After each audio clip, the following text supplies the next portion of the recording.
In the dead of night, the unthinkable happened. Iranian missiles rained down on a U.S. base in Qatar, shaking the earth and sending shockwaves across the globe. As nations scramble, markets plummet, and leaders prepare for war, the world holds its breath.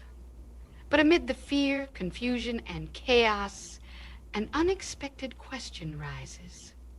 What does faith look like when the world is on fire? Tonight, with the voice of Kuhlman echoing through history, we confront crisis, not just with power, but with purpose. It started as a tremor, barely audible, just a distant reverberation across the sand. But within seconds, that tremor turned into horror. In the early morning hours, Iran launched a series of ballistic missiles that struck a U.S. military base in Qatar, jolting soldiers from their sleep and sending shock and panic racing across both borders and time zones. Reports came in quickly, each more staggering than the last. Multiple impact damage assessments rising, possible casualties under investigation. The truth spread fast. The base was under fire, not symbolically, but in real time, with real lives at risk and real fear settling over every single person who heard the news. This was no ordinary flare-up in an already fragile part of the world. It was the kind of moment that presses pause on everything. Global markets stopped in their tracks. Travel protocols shifted at lightning speed. News anchors across multiple continents broke into live coverage. The internet flooded with headlines in bold, anxious font. U.S. base hit. Middle East on edge. World awaits response. In that frozen moment, all the assumptions people comfortably rely on, peace treaties, regional diplomacy, military deterrence, were shaken. The idea that safety was somehow assured vanished as quickly as the sirens began to wail. Soldiers who had been stationed at the base for routine duties suddenly found themselves targets in a high-stakes game of power and defiance. Families back home, scattered across cities and states, stared at their phones, desperate for a single message that their loved ones were okay. Many didn't get that message. Some still haven't. What struck the heart even more deeply than the event itself was the silence just afterward. The eerie calm, where shock lingers heavier than sound. It's a moment humanity has known too many times. The calm after catastrophe, where the world catches its breath, knowing what just happened can't be undone, but also knowing what comes next could define the course of global peace or conflict. This was not a symbolic act. It was a direct military strike on U.S. forces, intentional, coordinated, historic, but also deeply human in consequence. Because this wasn't just an attack on an air base, it was an attack on stability, on the idea that diplomacy can keep us safe, on the fragile threads holding our world together. In seconds, those threads felt like they might snap. It's moments like this that show how thin the barrier really is between routine and ruin. One moment, troops are making morning coffee, checking logistics, planning drills. The next, they're racing for cover, hearts pounding through their gear, praying their training is enough to survive. These aren't action movie scenes.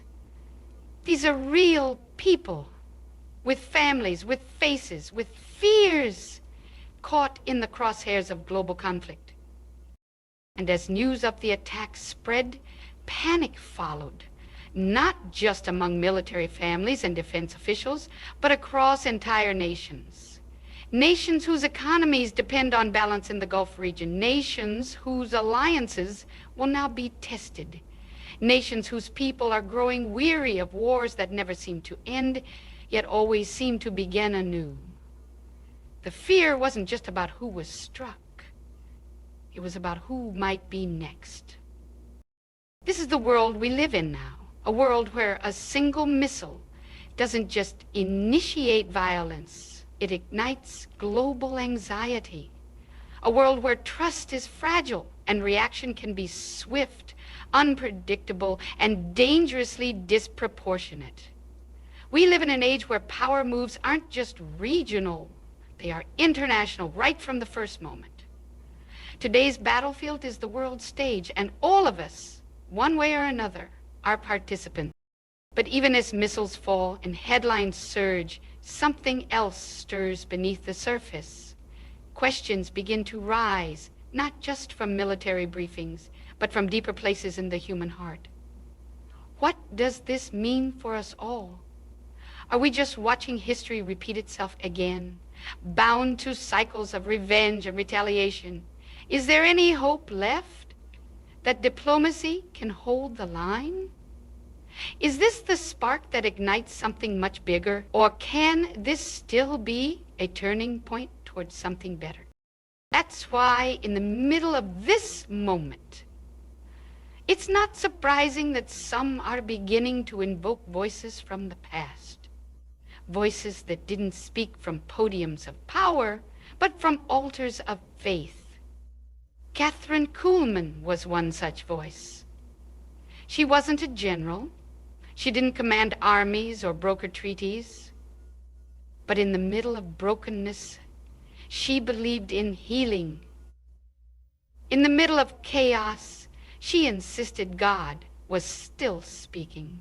That even when the world spirals into darkness, it's never abandoned. That hope isn't just for peacetime. It's for firestorms like this.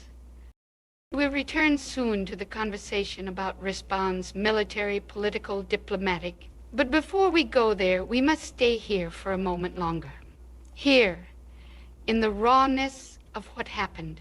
Because if we lose sight of the human toll, if we reduce tragedy to sound bites, then we've already lost far more than any missile can destroy.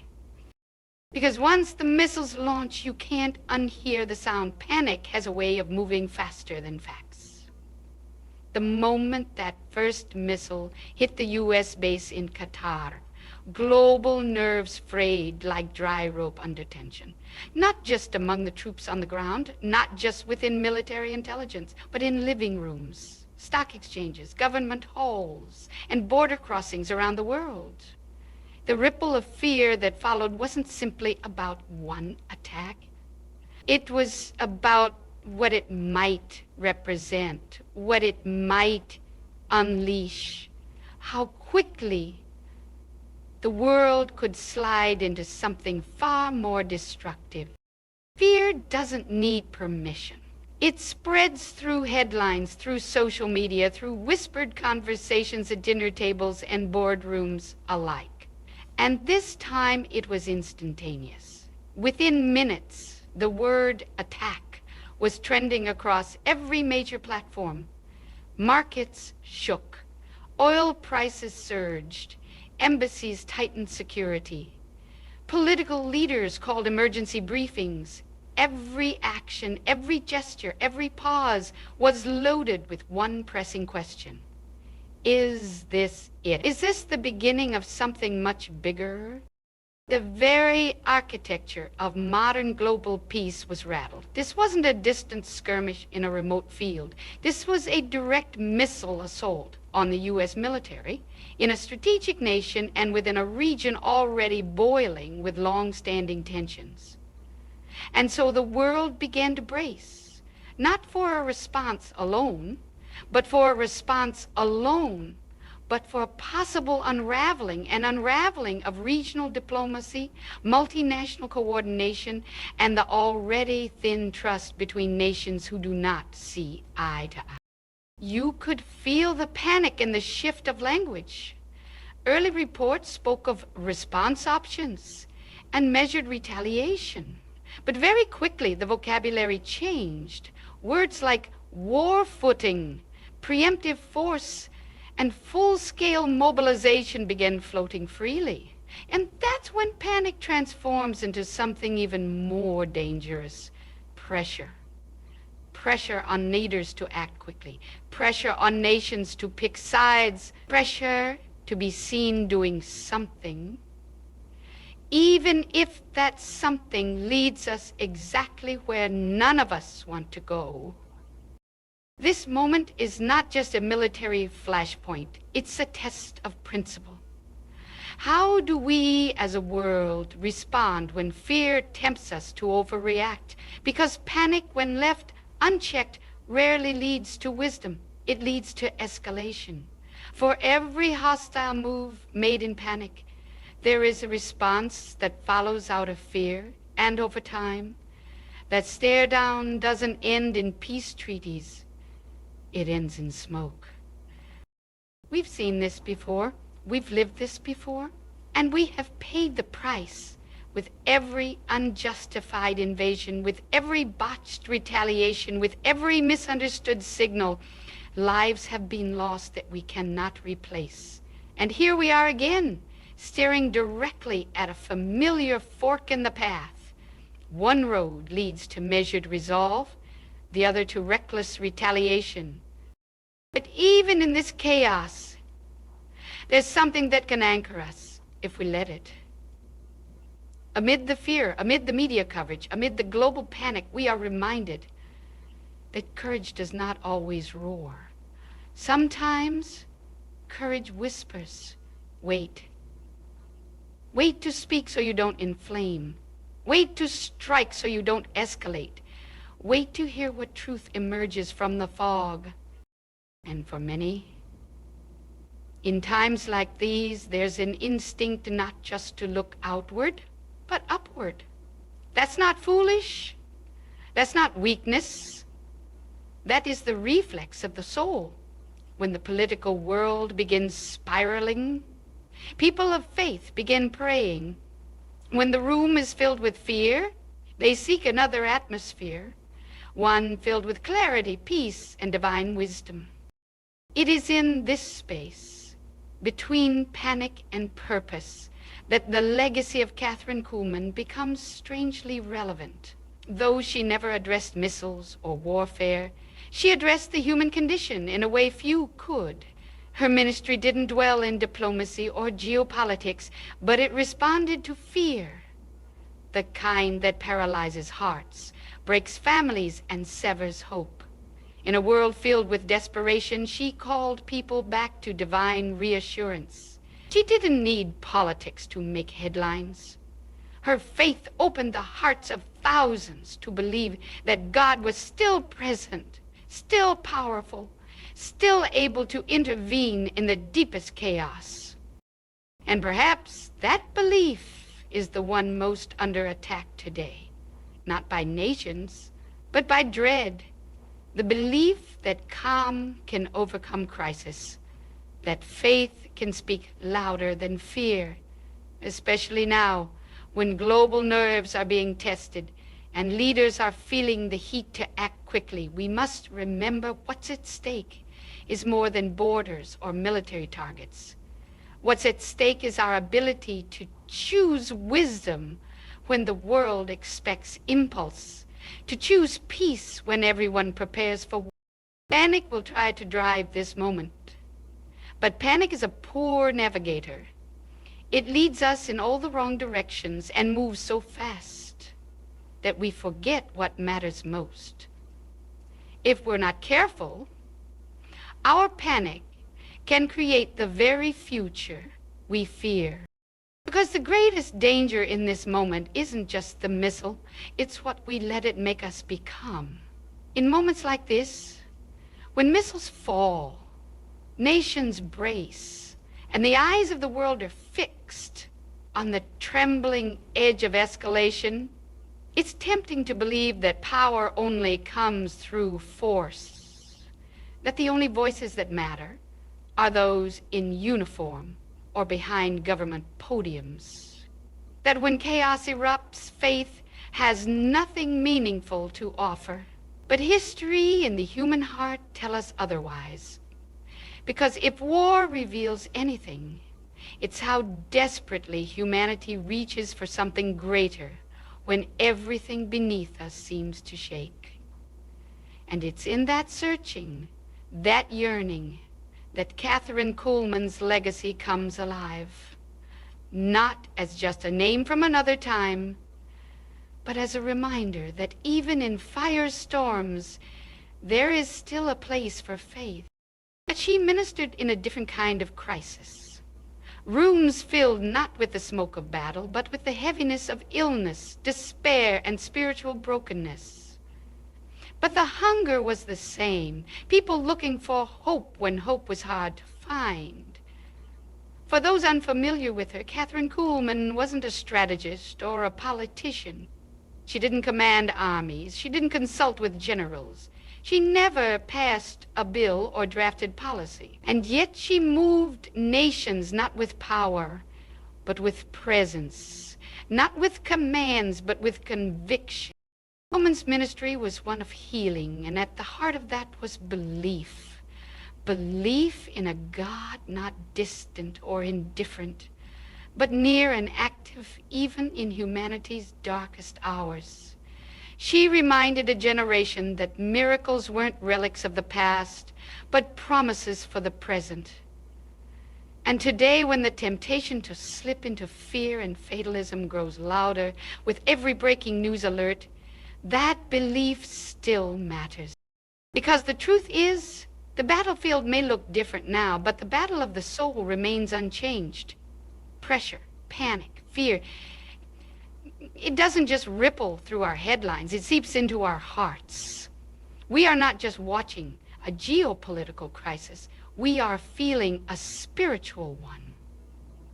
When uncertainty consumes the world, faith is often the first thing to feel out of reach, and yet, paradoxically, the very thing we need most to survive it. What Kathryn knew and poured into others was that faith isn't an escape. It's an engagement. It doesn't shut out reality. It steps into it with different eyes. Her message was never naive. It was radical because it dared to believe that no matter how broken the world becomes, we are never beyond the reach of redemption. That principle applies just as much now in the halls of power and on military bases under fire as it did in church sanctuaries filled with people desperate for healing. Right now, while leaders discuss retaliation, while analysts crunch data and allies map reactions, we must not forget that there's a deeper battlefield being contested. It's in the hearts of people watching this unfold, an internal war between fear and hope, dread and resolve, darkness and light.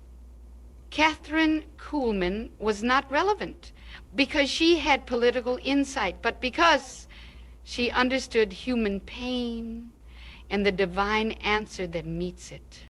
And the world is aching right now.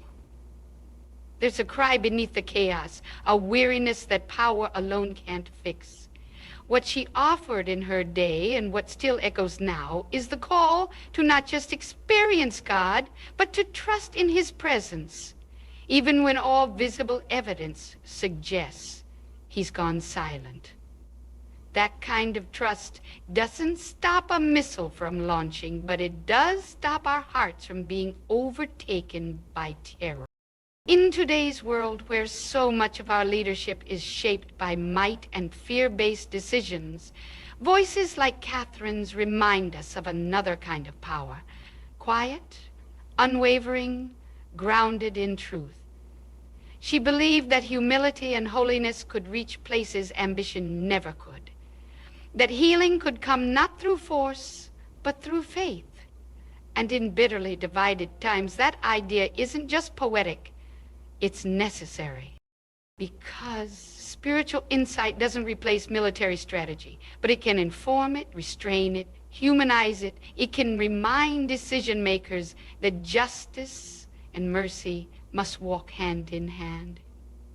It can remind us that soldiers are not pawns, they are people, that leaders are not gods, they are servants, and that the cries of the innocent are heard in heaven long before they're recorded by history. When Kathryn spoke of miracles, she wasn't just speaking into hospital rooms. She was challenging people to expect the impossible in impossible places. And if there's ever been a moment for that kind of impossible faith, it's now. Because if this conflict intensifies, if peace feels further away than ever before, then we need something stronger than military might. We need moral resolve. We need the kind of hope that can't be shaken by headline, the kind of light that no missile can touch.